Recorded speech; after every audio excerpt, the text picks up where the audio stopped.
Back to another video. Purple Political Talk here. Today is Friday, May 24th, 2024, and today we're going to be taking a look at the latest 2024 election polls and looking at how they transfer onto the electoral map and who is leading in the 2024 presidential election based on the polls.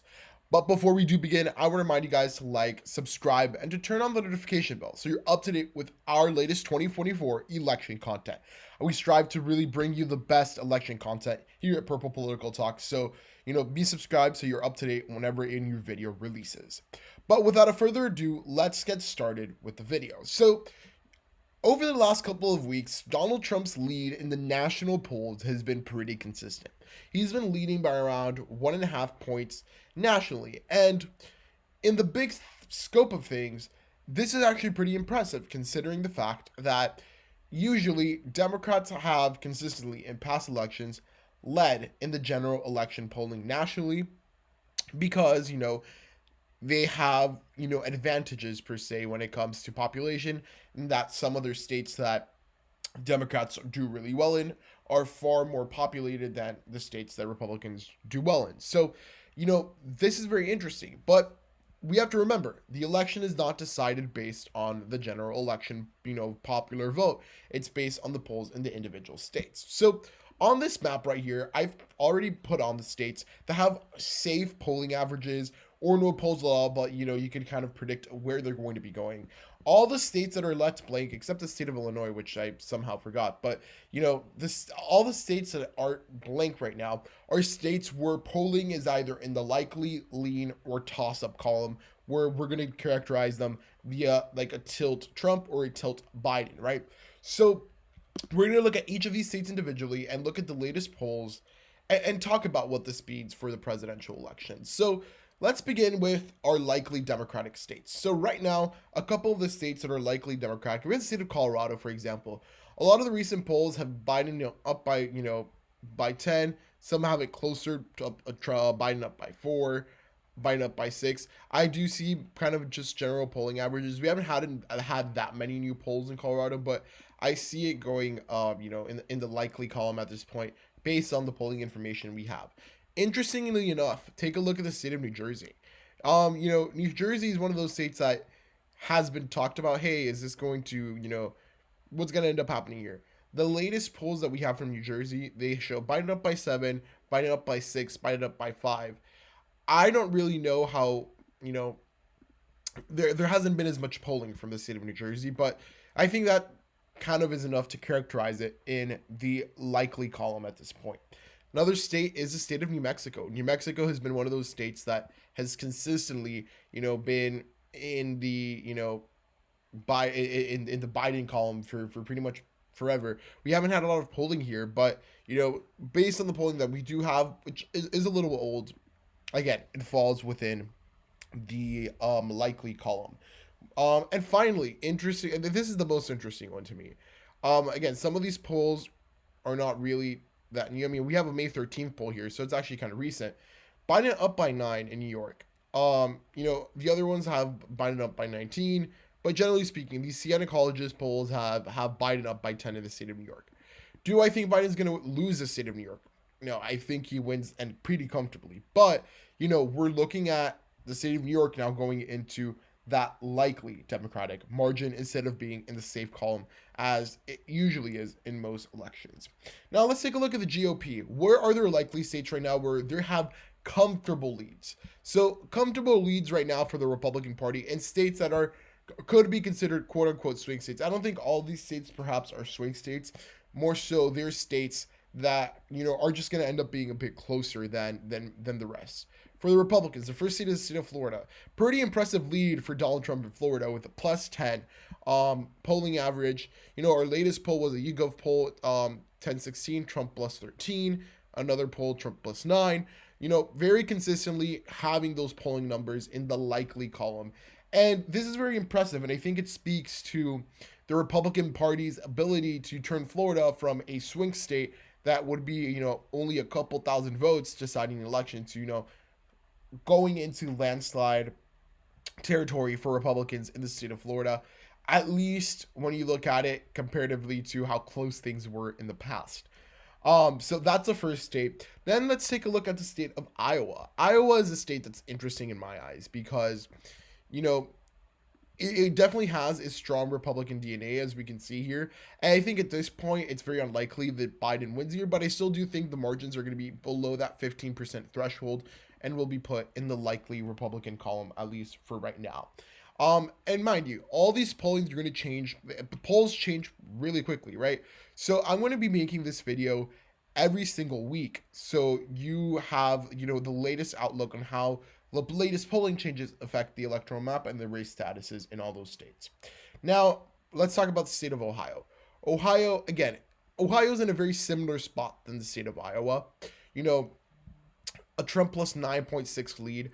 It's a state that has been more and more traditionally voting Republican over the last couple of election cycles. And, the latest polls, you have, Trump plus 8, Trump plus 11, Trump plus 11. Then you get a little bit into a lot more older polls. But again, the fact that there isn't a lot of polling here shows you that Republicans are probably doing well enough to where first of all, the campaigns would really launch polls here because they would be a waste of money, and then the media isn't really looking at it at that much. And the state of Ohio is also interesting because we had that ruling by the Secretary of State that Joe Biden will not appear on the ballot unless the Democrats change their convention date in the state. But regardless, I think that might have an impact on the election. But if we're to look at solely at the polling numbers, that is what we're looking at. All right, and finally, we have the state of Texas. So again, Texas, I think, very interesting in regards to where it stands politically, because I don't think it's no longer the super strong Republican stronghold it was in the past. It's definitely gotten closer. With that said, Donald Trump still has a pretty sizable lead in the state of Texas. You're talking about 10.8 in the polling averages, a recent YouGov poll plus 8, plus 9, plus 10, plus 12. So, Donald Trump is probably going to win this by a likely margin based on the polling data. And, at this point, you're looking at, a state that potentially in the future could get, a bit closer, but the strong Republican DNA will be there ultimately for Donald Trump and his campaign. Now, that covers all our likely states. Let's move on to our lean states.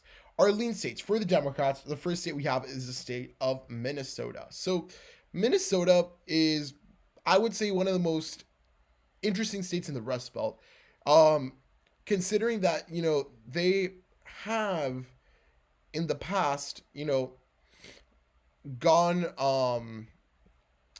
gone and supported Biden when, for example, a lot of the Democrats, when a lot of the Rust Belt flipped. And it's the more traditionally I guess Democratic state out of all the states in the Rust Belt.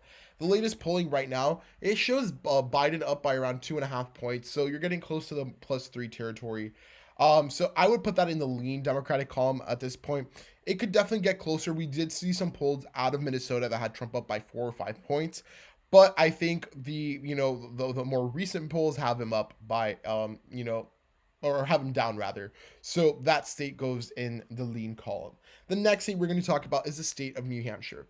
New Hampshire is, I would say, one of the states that probably would have been in reach for the Republican Party if, someone else was the nominee.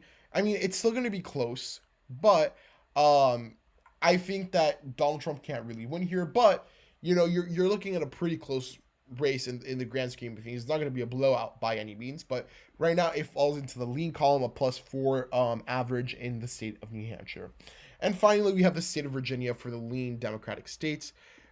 Virginia usually falls in the column with states like Colorado and New Mexico, but we have had some recent polling that's been a slightly bit closer.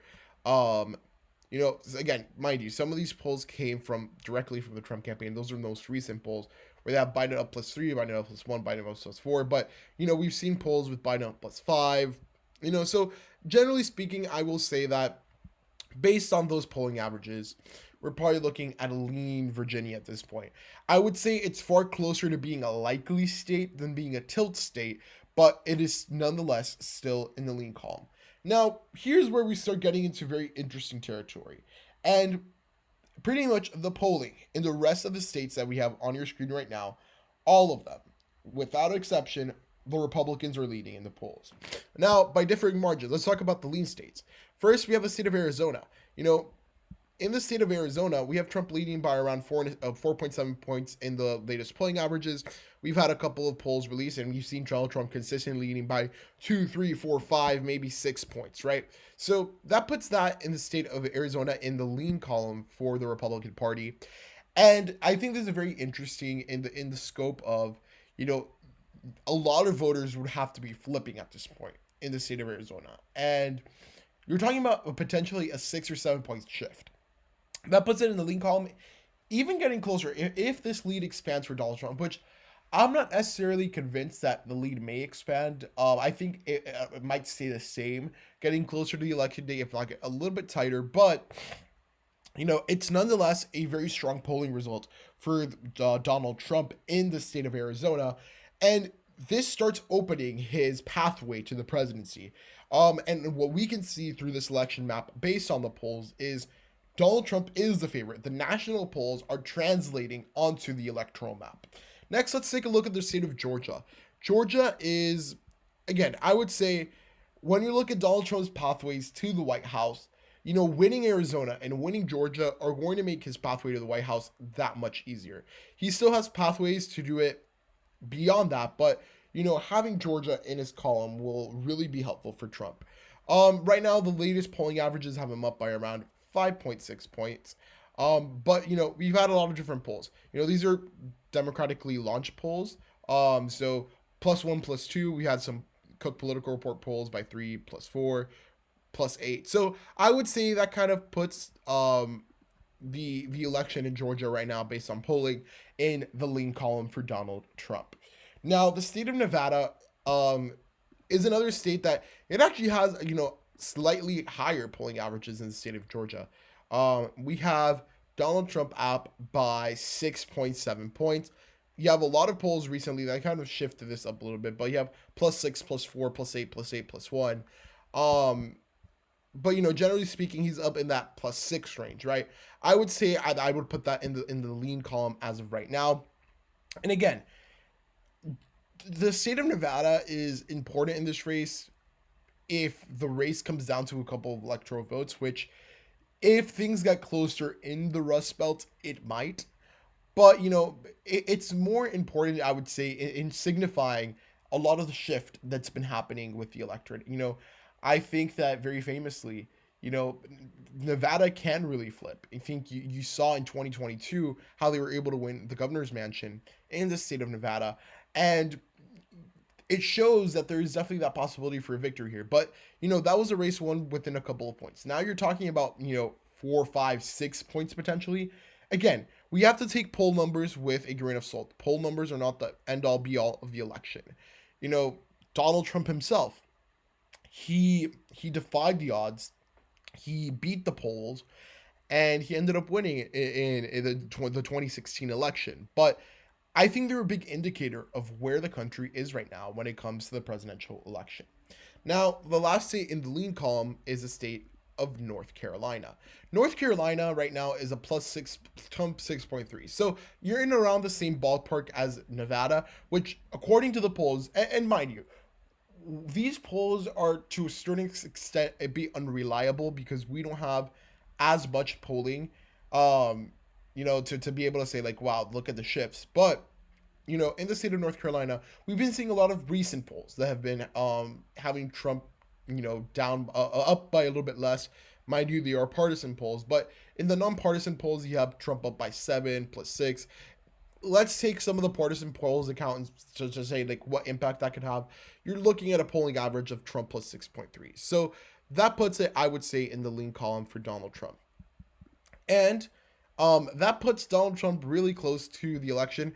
The state of Nebraska and the state of Maine, they do not have really available polling averages. There are some polls, but on FiveThirtyEight, which is what I like to use, they don't have those polling averages available. I think for the next video, I'm going to try different polling software so I can show you the results of these polls. But generally speaking, from the polls I've been seeing, it's been lean for both in both of these districts. So basically you're at the Rust Belt. Now, if the election was held today and Donald Trump wanted to win, he just needs to pick one more state out of the Rust Belt to win, which in reality, the latest polling shows him up in all of them by a small margin, but up nonetheless. If you were Joe Biden, the election's not over for you, but you're going to have to sweep the entire Rust Belt, which again is pretty difficult. So let's take a look at the three Rust Belt states.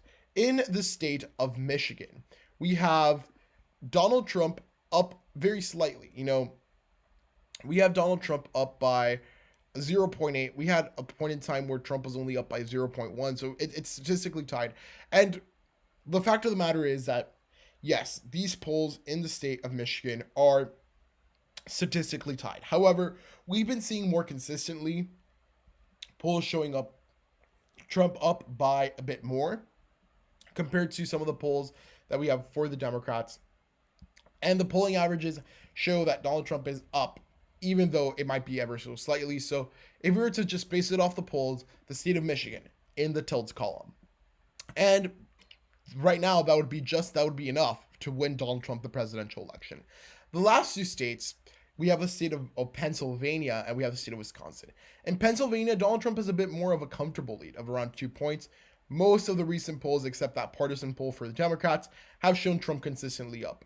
I will still put it in the tilts column because it's probably going to end up being we're probably looking around a 2-point lead. And I'm going to base it really off the polling averages because the polling averages by FiveThirtyEight take into account a lot of different factors. So, if we were to base it off of that, Donald Trump would win the state of Pennsylvania. And very similarly, in the state of Wisconsin, we would see Donald Trump, ahead with a lead around, 1.6 points. Very close. You have a lot of different close polls. We have polls that have Trump up by +1, +1, +1. So very close, but more consistently having Trump up than not. So what's our final electoral count based on the current situations? We have a Biden 226 to a Trump 312 map. And what I do think is interesting about this map is that in a certain way, you're looking at, and mind you, the margins may change, but this is, I would say, might be a ceiling for Donald Trump. I think maybe he can win other states like Minnesota and Virginia, not Virginia, but Minnesota and maybe New Hampshire in like an absolute best case scenario. But, Donald Trump's lead right now is based on leading slightly in some polls. All the states that are in the lean and likely column for Joe Biden at this point are kind of very well into those columns that it would be hard for Trump to encroach onto those states. But if you're Donald Trump, you're sitting pretty comfortably. This election isn't over until it's over, and we have a very long time until election day. And again, we have to take polling with a grain of salt.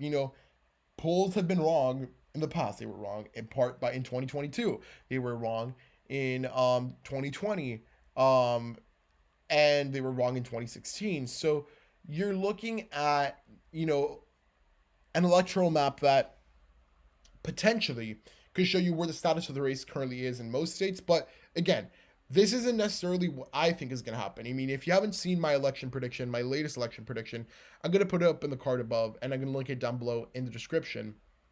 But, the polls give us an insight as to what the election could look like. But I think it's very interesting. Donald Trump is ahead in the national polls, and that lead translates into the state polls.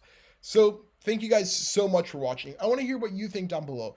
Do you think the polls are accurate in this election season? Do you think the electoral map is going to look something like this? And, if you have any questions, you can always put them down in the comments. Remember to like, subscribe, and to turn on the notification bell to be up to date with the latest 2024 election content. I am working on producing some really great videos for you and really having a very reliable source where you can go to for 2024 election content. Once again, thank you guys so much for watching. I'll see you in the next video, and goodbye.